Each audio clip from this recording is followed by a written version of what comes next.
সেখানে একটি ফোন আলাপ হয়েছে বলেন তিনি বলেছেন যে শেখ হাসিনার সাথে একটা ফোন আলাপ হয়েছে। যদিও শামা ওবায়দ আজকে তিনি অস্বীকার করেছেন, বলে যে আমরা তদন্ত করি যদি এরকম কিছু হয়ে থাকে। কিন্তু এরপর আবার দেখলাম প্রধানমন্ত্রী তারেক রহমান বিদেশ সফর করে আসলেন, মালয়েশিয়া এবং চীন। এমন একটা রীতি আছে যে প্রধানমন্ত্রী সফর করে এসে রাষ্ট্রপতির সাথে একটা সৌজন্য সাক্ষাৎ করেন, তিনি আবার সৌজন্য সাক্ষাৎও সেটা করেননি। সেই সবগুলো মিলিয়ে কি কোনো কারণে দূরত্ব তৈরি হয়েছে কিনা আসলে প্রধানমন্ত্রী বিএনপির সাথে রাষ্ট্রপতির? ধন্যবাদ আপনাকে। আর আমার সহ-আলোচক উনি তো সব বইলেই ফেলাইছে আমার জন্য।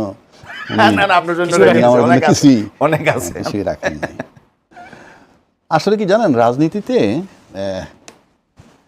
আমার কাছে মনে হয় না প্রেম বলতে কিছু আছে।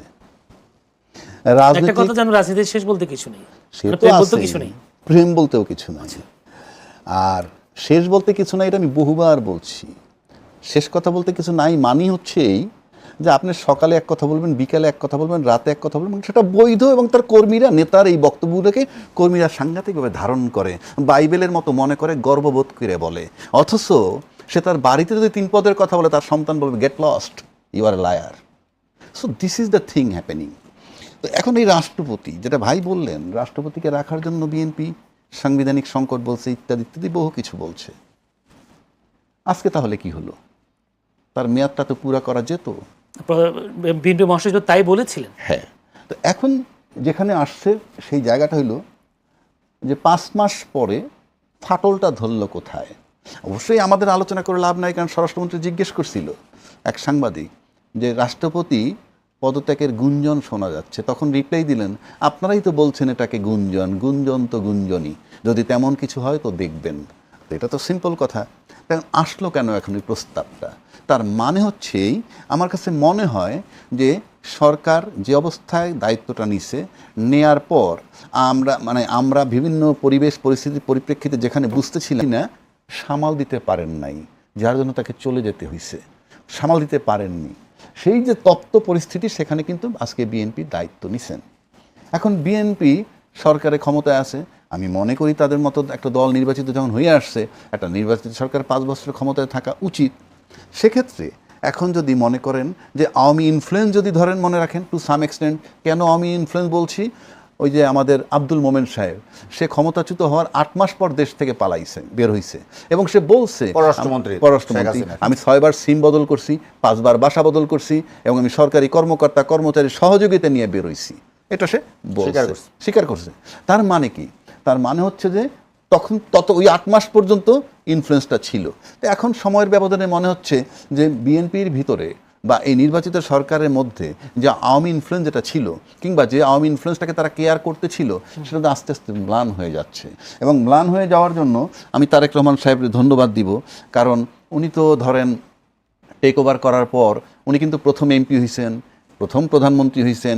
যদিও জিয়া বেগম খালেদা জিয়া এবং জিয়া রহমান সাহেবের সন্তান, তারপরে হাতে কলমে তপ্ত লোহার উপরে বসে ক্ষমতাটা রিসিভ করার পর আমার কাছে মনে হয় উনি একটু দম নিছেন এবং মনে করছেন যে না, এখন আর তাকে রাখা যায় না।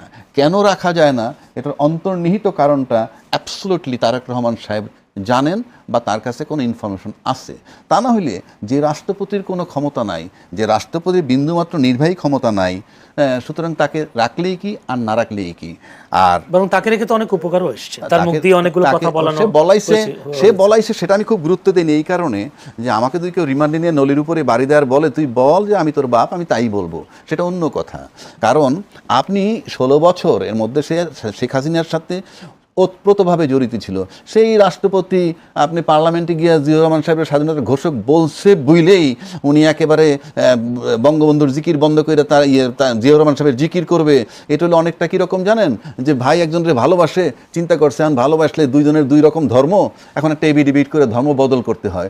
ওই রকম আপনি 35 বছর ধরে যেই ধর্ম পালন করেন, একটা এবিডিবিট করে ধর্ম বদল করলেন, বদল হয়ে যাবে, এটা তামাশা আর কি। তো এখন এই রাষ্ট্রপতিকে যে অপসারণ, আমার কাছে মনে হয় যে, আমি ব্যক্তিগতভাবে, আমরা সবসময় বলতেছিলাম যে ফেসিজমের ছায়া এখানে আছে, সেই হিসাবে তার পদত্যাগ করানো হোক কিংবা যাওয়ার ইচ্ছা করুক, এটা টু সাম এক্সটেন্ট আমি তারেক রহমান সাহেবের এই সিদ্ধান্তটাকে, একটা দল যখন কাজ করে, একটা দল যখন সরকারে থাকে, তখন যেহেতু 2/3 মেজরিটি বিএনপি পেয়েছে, তো ন্যাচারালি তাদের সিদ্ধান্তই চূড়ান্ত। এখন এই সিদ্ধান্ত নেওয়ার ক্ষেত্রে লিকেজ একটা ফ্যাক্টর থাকে। আপনার কোনো ইনফরমেশন যদি লিকেজ হয়, হওয়ার আগেই যদি লিক হয়ে যায়, এতে অনেক কিছু হ্যাম্পার হতে পারে। তো for the greater interest of the nation, আপনি যেমন বললেন আমাদের মাননীয় প্রধানমন্ত্রী তারেক রহমান সাহেব বিদেশ থেকে ঘুরে এসে ওনার সাথে দেখাটা করেননি। না, একটা রীতি আছে সেটা বলেছে। আমি বলছি হ্যাঁ, রীতি আছে, করেননি। এখন করলে কি হইতো? করলে উনি চায়নায় কি করে আসছেন তার সাথে দুই চারটা কথা হতো, সেখান থেকে ওই বিবেচনায় নিলে হয়তো আমাদের প্রধানমন্ত্রীকে আস্থায় রাখতে পারেন নাই।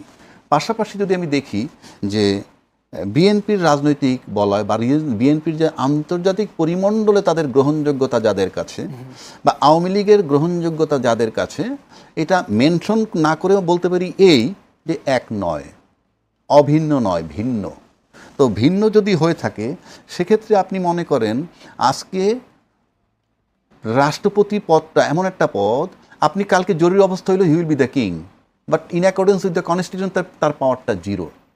এখন কালকে যদি জরুরি অবস্থা হইতে যায় কোনো কারণে, সবার আগে যদি ইনফরমেশনটা রাষ্ট্রপতির কাছে আসে এবং সেই রাষ্ট্রপতি আমাদের প্রধানমন্ত্রীর কাছে যদি লয়াল না থাকেন, ইনফরমেশন নাও পাইতে পারেন।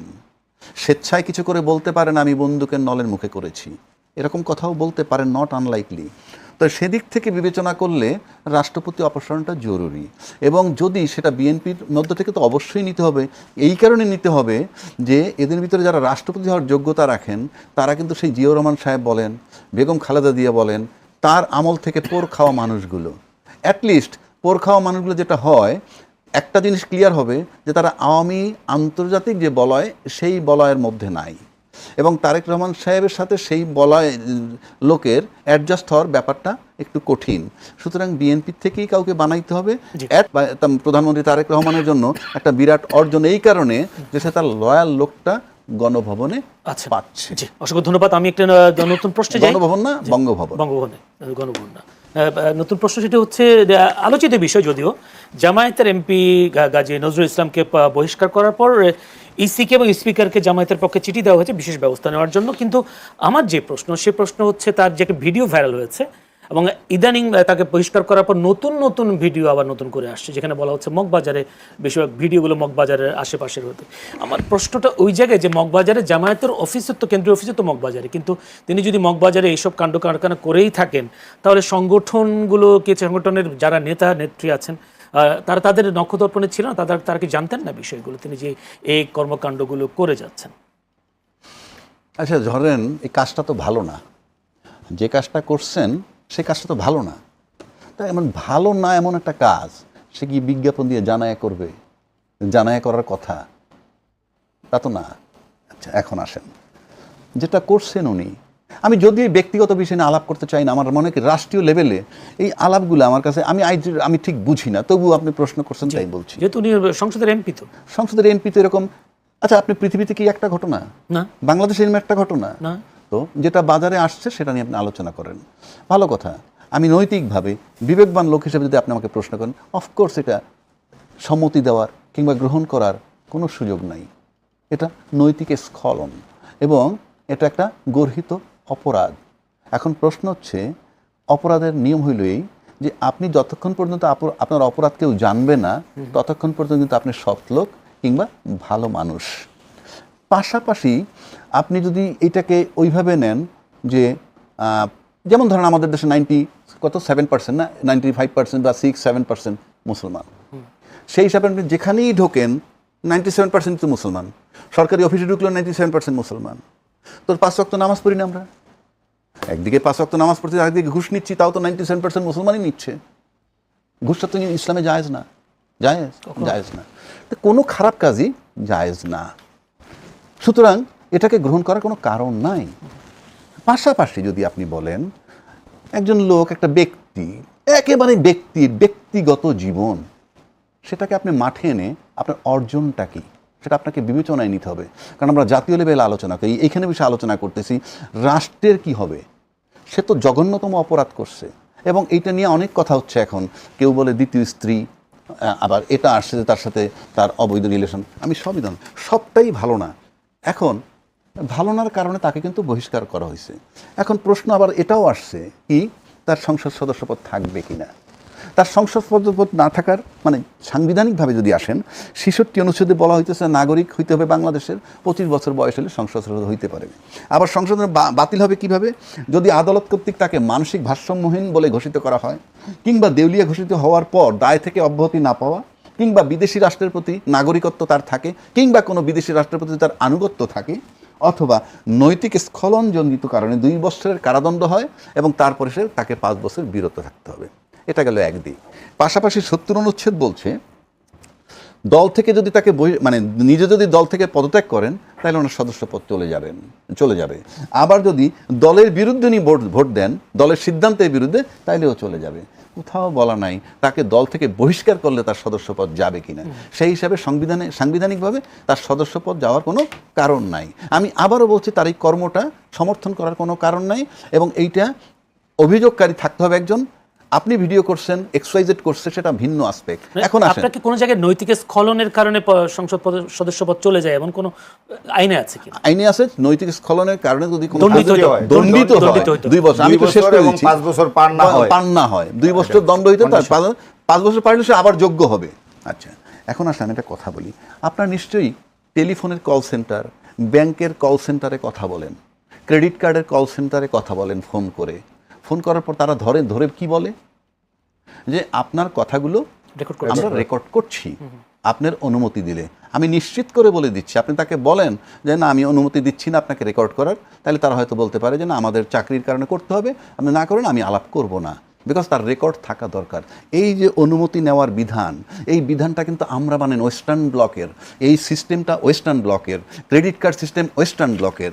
একইভাবে যদি আপনি আসেন, আপনি বলেন ওই লোকের অপরাধের বিচার হওয়া উচিত, কিন্তু আমি একটা সাধারণ সচেতন নাগরিক হিসেবে বলতে চাই দেশবাসীকে, আপনি বলেন আপনার কি রাইট আছে আমার ভিডিওতে আপনি আমার ছবি ধারণ করবেন, আমার টেলিফোনের কথা আপনি ধারণ করবেন। এই যে ধারণ করছেন করার পর এই যে ধারণটা যে করলো, সেটা আমি আইনগতভাবে বলছি it is a criminal offence. সুতরাং অফকোর্স যে নৈতিক স্খলন যেটা হয়েছে তার বিচার হোক কি না হোক এটা তদন্তের ব্যাপার, কিন্তু যিনি ভিডিওটা প্রকাশ করছেন নো ডাউট অ্যাবাউট ইট। কারণ আপনি যদি ইসলামেও আসেন, ইসলাম বলছে যদি কেউ কারো দোষ গোপন রাখে আমি আল্লাহ তার দোষ ত্রুটি গোপন রাখি। এরকম অবৈধ কর্মকাণ্ড কি কেউ অনুমতি নিয়ে ভিডিও করে? আপনি তো করতে পারবেন না, তো আপনার রাইট নাই, তো আপনি আমার কথাটা বোঝেন নাই। আপনার তো রাইট নাই ভিডিও করার। একটা লোক বেডরুমে, প্রত্যেকটা লোকের বেডরুম আছে, সেই বেডরুম যদি আপনি ধারণ করার পরে আপনি যদি পাবলিক করেন, কি রাইট আছে আপনার? কি রাইট? এটা আইনি কি বলে? এটা কোনো বিধান নাই। আপনি দেখেন লেখা আছে নানান জায়গায় এই জায়গাটা কিন্তু সিসি ফুটেজের সার্ভিলেন্সের অধীন, কিংবা লেখা থাকে সিসি ফুটেজ এখানে অধীন, এইভাবে লেখা থাকে। আমরা কি সেটা মেনটেন করি? আপনি দেখেন তো বহির্বিশ্বে কার কোনটা টেলিফোন ফাঁস হয়, আপনাকে পারমিশন নিতে হবে, বিধান। আমি ওইটার সাফাই গাচ্ছি না, আমি বলছি যে ওর যেমন অপরাধ বিচার, এবং সেই মহিলা যদি কমপ্লেন করে অবশ্যই তার ফৌজদারি অপরাধে বিচার হতে হবে। কিন্তু আপনি যে ভিডিওটা ধারণ করলেন গোপনে, সেই ধারণ করার অধিকারটা আপনাকে কে দিছে? গোপনে তো করা, জোর করে করেছে দেখা যাচ্ছে। কোথায় হাত জোর করে যাচ্ছে? আপনি তো যাচ্ছেন সেখানে। একজন স্ট্যাটাস দিয়েছেন, নামও বলেছিলেন নাসিমুল গনি যে যার কথা, কিন্তু আমরা দেখলাম আলোচনায় আরো কয়েকজন আছেন, তাদের মধ্যে খন্দকার মোশাররফ হোসেন, আব্দুল মঈন খান, এরকম কয়েকজন নামও শোনা যাচ্ছে। আসলে কি বাস্তবে নাসিমুল গনি হচ্ছে নাকি রাষ্ট্রপতি, নাকি অন্য কোনো কেউ হতে পারে, বা নাসিমুল গনি হওয়ার সম্ভাবনাটা কতটুকু বা আইনি হতে পারে কিনা আপনি একটু করে বলবার চেষ্টা করেছিলেন? এটা প্রথমত দেখেন যে এটা একমাত্র মাননীয় প্রধানমন্ত্রী বলতে পারবেন। আমার ধারণা উনি এই মুহূর্তে হয়তো জানেন যে পরবর্তী রাষ্ট্রপতি কে হবেন, যদিও নির্বাচনী প্রক্রিয়া আছে, পার্লামেন্টের মাধ্যমে হবে, কিন্তু আমাদের যে সিস্টেম যে আমার মনে হয় যে প্রধানমন্ত্রীর বাইরে আর কেউই এই মুহূর্তে যিনি হবেন উনি নিজেও মনে হয় জানেন না যে উনি রাষ্ট্রপতি হচ্ছেন কিনা। কারণ আমার সাংবাদিকতা জীবনে একটা ভালো বিটার এক্সপিরিয়েন্স আছে এইভাবে। আমি তখন মানব জমিনে কাজ করি, চিফ রিপোর্টার মানব জমিনের। ইয়াজউদ্দিন সাহেব যেদিন বিএনপির ইন্টারনাল ডিসিশন হয়ে গেল যে ওনাকে রাষ্ট্রপতি করা হবে, পরের দিন তার ফর্মালিটিস হবে স্ট্যান্ডিং কমিটির বৈঠকে। তো আমি যখন আমার সোর্সের মাধ্যমে কনফার্ম হলাম যে উনি রাষ্ট্রপতি হচ্ছেন, আমি ওনার বাসায় ছুটে গেলাম, গুলশানে ওনার মেয়ের বাসায়। উনি জাস্ট একদিন আগে শিফট করে ওনার মেয়ের বাসায় গেছেন, এবং উনি আসলেই লিটারেলি ওই সময় উনি জানতেন না যে উনি রাষ্ট্রপতি হচ্ছেন। উনি আমাকে বললেন যে আপনার মুখে ফুল চন্দন পড়ুক, এটাই মানব জমিনের হেডিং হয়েছিল যে আমি রাষ্ট্রপতি হচ্ছি, এই কথা আপনি বললেন। তো আমি বললাম আপনার সাথে বেগম জিয়ার কি দেখা হয়েছিল এর মধ্যে? বলে হ্যাঁ, আমি ইউজিসির চেয়ারম্যান কিংবা এরকম কোনো একটা ইয়ের জন্য আমি মনে মনে ভাবছিলাম। তো পরে ম্যাডাম খবর দিলেন, নিয়ে উনি ভালো মন্দ জিজ্ঞেস করলেন, মানে একদিন অথবা 2 দিন আগে জিজ্ঞেস করলেন, চাটা খাওয়াই দিয়ে নাস্তা টাস্তা খাওয়াই সুন্দর মতো কথা বলে আমাকে বিদায় করলেন। আমি বললাম স্যার ওইটা আপনার রাষ্ট্রপতির ইন্টারভিউ হয়ে গেছে, ওইটাই আপনার রাষ্ট্রপতির ইন্টারভিউ। আমি ওনার বাসায় থাকা অবস্থাতেই, আমি যখন গেছি ততক্ষণ পর্যন্ত কোনো সিকিউরিটি এসএসএফ কিছু নেই, আমি ওনার সাথে কথা বলছি, নাস্তা খাওয়া শেষ করতে পারে নাই। কিছুক্ষণ পরে ওনার রুমে একটা ফোন আসলো, ভিতরের রুমে উনি গেলেন, এসে উনি আমার সাথে যেভাবে খোলামেলা কথা বলছিলেন, কথা বন্ধ হয়ে গেল। বললেন যে জাহেদ আরেকদিন কথা বলবো, আজকে আর কথা বলি না। তো আমি বললাম স্যার ঠিক আছে, আমি যা বুঝার তো বুঝে গেছি, আপনি রাষ্ট্রপতি হলে আমাকে বঙ্গভবনে একটা ডিনার অথবা লাঞ্চ করেন। বললেন ঠিক আছে আপনারে, এবং উনি তাই করিয়েছিলেন। পরে আমাকে ইনভাইট করে নিয়ে ওইখানে দাওয়াত দিয়ে খাইয়েছিলেন। তো এটা হলো, আমি বলছিলাম এই গল্পটা বললাম এই কারণে যে এটা এমনই গোপন রাখা হয় কিংবা নির্দিষ্ট লোক ছাড়া, প্রধানমন্ত্রী ছাড়া, মাননীয় প্রধানমন্ত্রী জিনিস অন্যদের বলার কোনো সুযোগ নেই। তবে আমি এখানে একটা কথা বলতে চাই যে দেখেন, ব্যারিস্টার জমির উদ্দিন সরকার দীর্ঘদিন ভারপ্রাপ্ত রাষ্ট্রপতির দায়িত্ব পালন করেছিলেন, এবং উনাকেই তখন ওনার পরিবর্তে জমির উদ্দিন সরকারকে ইয়াজউদ্দিন আহমেদকে রাষ্ট্রপতি করা হয়েছিল। এবং পরবর্তীতে আপনি জানেন 111-এর সময় একটা সিচুয়েশন ক্রিয়েট হয়েছিল। তার আগেও একই রকম একটা সিচুয়েশন ক্রিয়েট হয়েছিল যখন আব্দুর রহমান বিশ্বাস বিএনপির আমলে রাষ্ট্রপতি ছিলেন। জেনারেল নাসিম একটা কু করার চেষ্টা করেছিলেন, আপনারা জানেন, সবাই আমরা জানি 20 মের ঘটনা, ইলেকশনের আগে। আব্দুর রহমান বিশ্বাসের কারণেই তখন গণতন্ত্র টিকে ছিল, ওই কুটা ব্যর্থ হয়েছিল। ইয়াজউদ্দিনের সময় 111-এর সময় মঈন আহমদরা একটা, বলতে গেলে ওইটাও আর একটা কু ছিল, সেটা কিন্তু উনি ব্যক্ত করে দিতে পারেননি। আমি কথাটা বললাম আমার দীর্ঘ 40 বছরের সাংবাদিকতা জীবনের অভিজ্ঞতা, এবং বিএনপি বিট আমি দীর্ঘদিন কাভার করেছি, এই অভিজ্ঞতা থেকে বললাম। তাদের ইনস অ্যান্ড আউট অনেক বিষয় আমাকে রিপোর্ট করতে হয়েছে। আমি মনে করি ব্যক্তিগতভাবে রাজনীতি, এখানে যারা রাজনীতির সাথে জড়িত তাদের এটা প্রাপ্য। একটা মানুষের রাজনীতি করে দীর্ঘদিন, আপনার যেমন এখন তারেক রহমান সাহেব আসছেন, যে অনেক দিন ধরে 2001 সালের নির্বাচনের আগে কাজ করছেন, এই করছেন, আলটিমেটলি উনি প্রাইম মিনিস্টার হয়েছেন। এরকম মন্ত্রিত্ব কিংবা রাষ্ট্রপতি হওয়া যারা দলের প্রবীণ লোকজন আছেন, হ্যাঁ, তাদের একটা আকাঙ্ক্ষা থাকে, চাহিদা থাকে, এবং তারা কিন্তু দলের প্রতি কমিটেড থাকে, রাষ্ট্রের প্রতি কমিটেড থাকে, সমাজের প্রতি কমিটেড থাকে। আমি এই কথাটা দিয়ে কী বোঝাতে চেয়েছি, তাদের একটা অবস্থান থাকে, তাদের এক ধরনের অবস্থান থাকে। আর যারা আমরা অন্য বিয়েতে থাকি, তাদের কমিটমেন্টের মধ্যে তফাৎ থাকে, কিংবা তাদের ওই স্ট্রেংথটা, ওই ক্ষমতাটা থাকে না। তো নিশ্চয়ই প্রধানমন্ত্রী যেটা ভালো মনে করবেন, উনি অনেক ভালো জানেন, বুঝেন, দেশ চালাচ্ছেন, ওনারা এবং ওনার দলের নেতারা তারা মিলেই ঠিক করবেন। তাদের দলের মধ্যে অভিজ্ঞ কাদেরকে বলে মনে এখন আপনি অভিজ্ঞতার সাথে নিশ্চয়ই উনি তাদের বয়সের বিষয়টি কনসিডার করবেন, তাদের সামর্থ্যের কথাটা চিন্তা করবেন, নানা বিষয় আছে। এবং যেটা রাজাকি ভাই বলছিলেন যে আমাদের এখানে ভূ রাজনীতি, এই ভূ রাজনীতি আমাদের এখানের সামগ্রিক বিষয়ের চিন্তা করে রাষ্ট্রপতির পদটা অলংকারিক হলেও আমরা জানেন যে সশস্ত্র বাহিনীর উনি সর্বাধিনায়ক, সুতরাং এখানে ওনার অর্নামেন্টাল কিছু কাজ আছে। আর এখন আমরা যে সংস্কার প্রস্তাবগুলো নিয়ে আসছি, এখানে কিন্তু রাষ্ট্রপতির যথেষ্ট ক্ষমতা শেয়ার করে দেওয়ার প্রস্তাব আছে। এই সংস্কারগুলো যদি আমরা বাস্তবায়ন হয়ে যায়, আশা করব হবে এর মধ্যে, তাইলে তখন রাষ্ট্রপতির আরও কিছু ক্ষমতা বাড়বে। এবং এইখানে মানে এমন একজন যোগ্য ব্যক্তিকে দেওয়া দরকার, উনি দলমতের ঊর্ধ্বে উঠে বাংলাদেশকে ধারণ করবেন এবং বাংলাদেশের স্বার্থ, গণতন্ত্রের স্বার্থ, এটাকে রক্ষা করবেন। সেই দৃষ্টিভঙ্গি নিয়ে যদি সরকার তার মনোনয়নটা চূড়ান্ত করে, তাহলে দেশের মানুষ খুশি হবে, দলের লোকজনও খুশি হবে। জি, জাহিদ চৌধুরী যে বক্তব্যটা দিয়েছেন, রাষ্ট্রপতি কারা হতে পারেন, কারা হলে দেশের জন্য মঙ্গল হবে, সেই বিষয়টার সাথে আপনি একটু অ্যাড করতে চেয়েছিলেন, কি বলতে চেয়েছিলেন আসলে? না, বিষয়টা খুব সিম্পল। আপনি যে গেলেন, আপনাকে ভিডিও ধারণ করতে কে বলছে? আপনি কোন অথরিটি আপনাকে বলছে? আপনাকে বলতে হবে তো। এখানে আপনি ফোর্স করে রাজাকি ভাই যা বলছেন, রাজাকি ভাইয়ের পুরো কথার সাথে আমি একমত পোষণ করছি, যে পুরো উনি এই ইস্যুতে, আপনার ব্যক্তিগত লাইফ আছে, আমার ব্যক্তিগত লাইফ আছে। এখন কোয়েশ্চন যেটা আসলো যে এখন যদি প্রতিপক্ষ মানে বাইরে হলে যেটা হয়, আমাদের এখানে হয় না, কঠিন বিচার, অপরাধের যেমন বিচার হবে, ওইটা প্রকাশ হয়ে গেছে, উনি অপরাধ করছেন, অলরেডি উনি পানিশমেন্ট, কাজী নজরুল ইসলাম পানিশ, না কোনো মাপ নাই, বিচার হবে।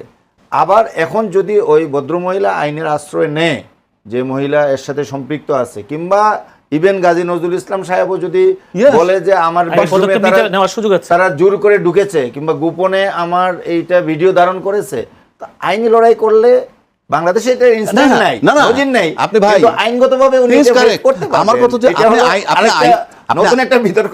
রাজ্জাক ভাই বলছেন যে শুধু এটা না, বাংলাদেশে কিন্তু শেখ হাসিনার আমলে আরেকটা আইন হয়েছে, ইভেন আপনার ছবি তুলতে গেলে আপনার পারমিশন নিতে হয়। অফ কোর্স, যে আমি আপনার ছবি তুলছি, আপনি প্রকাশ একটা লোকের করব। ছবি তুলবেন রাস্তায়, নো।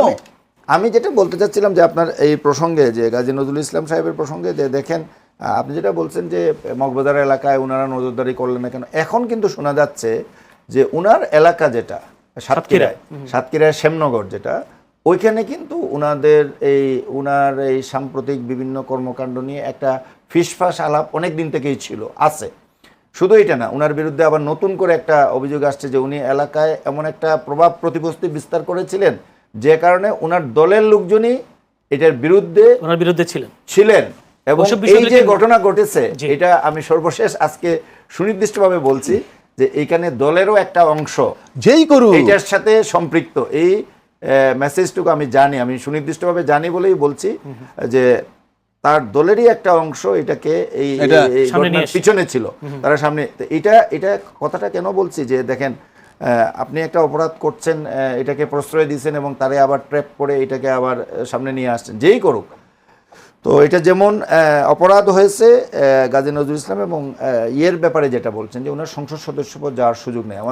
আমাদের এখানে যদি আমরা অতীতে আবু হেনা থেকে শুরু করি, আবু হেনা আপনি জানেন যে প্রকৃতি আন্দোলনের নেতা, সেই বিএনপির 91 সংসদের এমপি ছিলেন, বাগমারার এমপি ছিলেন, এই যে বাংলাবাই যে এলাকার, উনার কথা যদি বলি আমরা, এরপরে আখতারুজ্জামান সাহেবের কথা বলি, আরও দুইজন এমপি যে বিএনপির আওয়ামী লীগ সরকারের আমলে 96-এ, আমি নামটা ভুলে গেলাম, যে আওয়ামী লীগ সরকারের যোগ দিয়েছিল, বিএনপি থেকে নির্বাচিত হয়, তাদের ক্ষেত্রে হয়েছে। তারপরে রিসেন্টলি যেটা মুরাদ কিংবা গোলাম মোল্লা রনি, তারপরে গোলাম মোল্লা রনির ক্ষেত্রে হয়েছে, এবং সর্বশেষ আপনার লতিফ সিদ্দিকীর ক্ষেত্রে। লতিফ সিদ্দিকীর বিষয়টা একটু ভিন্ন, মানে এই আলোচনাটা আমরা ভুলে গেছি। এটা নিয়ে কিন্তু কোর্ট পর্যন্ত গড়িয়েছিল বিষয়টা, স্পিকার, পার্লামেন্ট, নির্বাচন কমিশন, কোর্ট, এই সবগুলো মিলে যখন নির্বাচন কমিশন তার ব্যাপারে একটা সিদ্ধান্ত দিতে যাচ্ছে, মানে তার সদস্যপদ বাতিল করার একটা প্রক্রিয়া শুরু করেছিল, ওই মুহূর্তে উনি নিশ্চিত হয়ে তখন গিয়ে উনি পদত্যাগ করেছেন।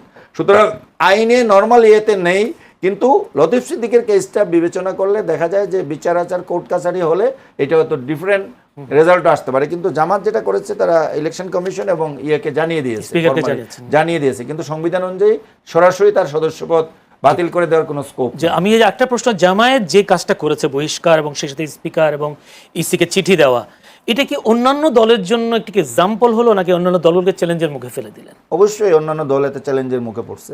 জামাত দ্রুততার সাথে, আমি বলবো এটাকে তাদেরকে অবশ্যই ধন্যবাদ দিতে হয় যে তারা দ্রুততার সাথে এই বিষয়টা মানে কংগ্রেজেন্সে নিছে এবং ইমার্জেন্সি মিটিং ডেকে তারকে বহিষ্কার করেছে, এবং এটা সংসদ স্পিকার এবং নির্বাচন কমিশনকে জানিয়ে দিয়েছে। একটা দলের পক্ষে এর বাইরে তো কিছু করার নেই। আপনি করতে পারেন, জামাতের সমালোচনা করতে পারেন যে আপনার দলের এই 5 বারের এমপি, এত পুরানো প্রবীণ নেতা, তার যদি নৈতিক অবস্থা এমন হয় তাহলে এটা দলের রিফ্লেকশন। এই সমালোচনা কিন্তু পলিটিক্যালি হবে, সাধারণ জনগণের পাশ থেকে হবে, এটা কিন্তু জামাতকে ফেস করতে হবে। বাট জামাতের এই অংশটুকু, জামাত যে তড়িৎ পদক্ষেপ নিল এবং নেয়ার মাধ্যমে তারা তাদের অবস্থানটা ক্লিয়ার করে দিল, এইটা তারা ভালো কাজ করেছে, দ্রুত পদক্ষেপ নিয়ে। এবং অন্য রাজনৈতিক দলগুলোর ক্ষেত্রে আপনি যেটা বলছেন যে সেখানেও তাদেরকে চাপের মধ্যে, অবশ্যই চাপের মধ্যে, অন্য রাজনৈতিক দলের কেউ যদি এরকম অপরাধ করে, তখন তারা যদি একই ধরনের পদক্ষেপ না নেয়, তখন কিন্তু তারা প্রশ্নের সম্মুখীন হবে। কিন্তু এমন কি হয়েছে কিনা চাপের মুখে, বিশেষ করে আমরা দেখেছি ঘটনা যখন ভিডিওটা ফুটেজটা যখন আসে, তখন তো বিভিন্ন জায়গা থেকে, ফেসবুক থেকে এটাকে এআই ভিডিও বা এটাকে হাইড করার অনেক চেষ্টা করা হয়েছিল, পরবর্তীতে চাপের কারণে তারা কি আসলে বহিষ্কার করেছে? না, এটা চাপের বিষয় না। আপনি বলতে পারেন যে জনগণের আকাঙ্ক্ষা, মানুষ কি চাচ্ছে, জনগণ কিভাবে নিচ্ছে, এটাকে যদি আপনি চাপ বলেন তাহলে অবশ্যই জামাত খুব দ্রুত, কারণ মিডিয়াতে আপনি জানেন যে মেইন স্ট্রিম মিডিয়া এটা স্ট্রংলি এটাকে নেগেটিভলি এটাকে উপস্থাপন করেছে ভেরি ফার্স্ট ডেতেই। এবং শুধু তাই নয়, আমি যদি আমার পত্রিকার কথাও বলি, আমার দেশে আমরা কাজীর একটা ইন্টারভিউ নিয়েছিলাম এবং যেটা বেশ চাঞ্চল্য, উনি এক পর্যায়ে ইন্টারভিউতে স্বীকার করেছেন টেলিফোনিক কনভারসেশনে যে ওই দিনই, মানে মঙ্গলবার, সোমবারে ঘটনা ঘটছে, ওই দিন রাত্রেই তার কাছে টেলিফোন করেছেন গাজী নজরুল ইসলাম সাহেব এবং টেলিফোন করে কিছু ইনফরমেশন দিয়েছেন যে এইভাবে একটা কাবিন রেডি করো, এবং পরের দিন ওই কাবিন সই হয়েছে। মানে যেদিন আমরা কথা বলছিলাম উনি সেই দিন রাত্রেবেলা বলছেন যে আজকে সকালবেলা এটা সই হয়েছে। তাতে বোঝাই যায় যে যখন ঘটনাটা ভাইরাল হয়ে গেছে তখন বিয়ে। তারপরে কাবিন সই হয়েছে। কাবিন সই হয়েছে। সুতরাং এখানে একটা মানে চাপ ছিল, অবশ্যই চাপটা বলতে যদি এটা বোঝেন এই চাপটা ছিল যে মানে মানুষ এটাকে ভালোভাবে নিচ্ছে না, সো জামাত খুব দ্রুত এটা রিঅ্যাক্ট করছে এবং এটা আমি মনে করি যে এটা ভালো জি, সিদ্ধান্ত নিয়েছে। অসংখ্য ধন্যবাদ। আমি একটু অ্যাড করি এটার সাথে একটু জাস্ট। আপনি যখন একটা দায়িত্বশীল পদে যাবেন তখন আপনার চলন বলন আপনার পোশাক পরিচ্ছদ সবগুলোই কিন্তু মানুষ বিবেচনায় নেয়। সুতরাং আপনি যে জামাতের এই যে নেতা, আমি জামাত বলবো না, জামাত ব্যক্তি যদি উনি একজন এমপি জামাতের নেতা, তাকে নিয়ে যে প্রোপাগান্ডা হইলো বা যে ঘটনাটা ঘটলো, এই ঘটনার পর আমি মনে করি যে নৈতিকভাবেই ওনার নিজের থেকেই পদত্যাগ করা উচিত। কারণ আমি বলি এটা একটা এক্সাম্পল হতে পারে যে পানিশমেন্ট কিভাবে নিতে হয় এবং নিজের নৈতিক স্খলনের কারণে নিজে চলে যাওয়া, এটা একটা বার্তা হতে পারে। তো আমি মনে করি যে জামাত থেকে রিকোয়েস্ট করা হয়েছে হ্যাঁ, তাকে। কারণ আপনি যেমন ধরেন এই যে আমি এখন টকশোতে আসছি, ইচ্ছা হলে আমি একটা লাল গোলাপ ফুলওয়ালা শার্ট গায়ে দিয়ে আসতে পারতাম, আমার বাধা নাই, বাট মানুষ বলতো কি একটা শার্ট পরে গেছে।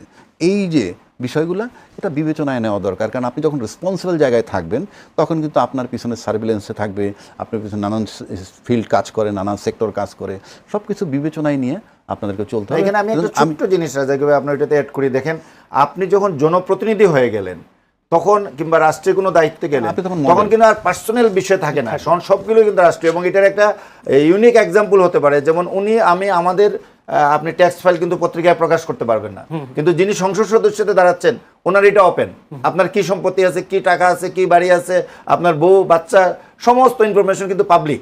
সো এই জিনিসটা মাথায় রাখতে হবে, আপনি যখন জনপ্রতিনিধি হয়ে যাবেন, যখন রাষ্ট্রীয় দায়িত্বে থাকবেন, তখন আপনি আর একেবারে ব্যক্তি থাকবেন। জি, অসংখ্য ধন্যবাদ আবিনা রাজ্জাকি। আমার একটা প্রশ্ন, সেটি হলো প্রশ্নটা এরকম যে আপনি বলার চেষ্টা করছেন 95 থেকে 96% আমাদের দেশ মুসলিমের দেশ, সেই ক্ষেত্রে জামায়াত ইসলাম তো ইসলামী আন্দোলন করে। এই যে জামায়াত ইসলামের নেতাদের মধ্যে এই নৈতিক স্খলন, এই যে স্খলন যেটা হলো, এটার কারণে ইসলামের ক্ষতি তারা হচ্ছে কিনা এটাতে? শোনেন, ইসলাম তো একটা ইতিহাস না, ইসলাম তো একটা পাঠ্যপুস্তক XYZ লিখছে তা না, যে এখন একজন স্বাধীনতার ঘোষক এই বইতে লেখা আছে, আবার কয়েকদিন পর লেখলেন আর এক বইতে স্বাধীনতার ঘোষক। একই ব্যক্তি পার্লামেন্টে দাঁড়াইয়া বলছিল বঙ্গবন্ধু স্বাধীনতার ঘোষক, সেই ব্যক্তি দ্বারা এবার কয়েকদিন আগে বলছে জিয়াউর রহমান সাহেব স্বাধীনতার ঘোষক। এই যে বিষয়, ইসলাম তো তা না, ইসলাম একটা কনস্ট্যান্ট জিনিস, এটা তামাশা না। ইসলামের সাথে ওনার সম্পর্ক কী? ইসলামের সাথে ওনার আমার সম্পর্ক কী?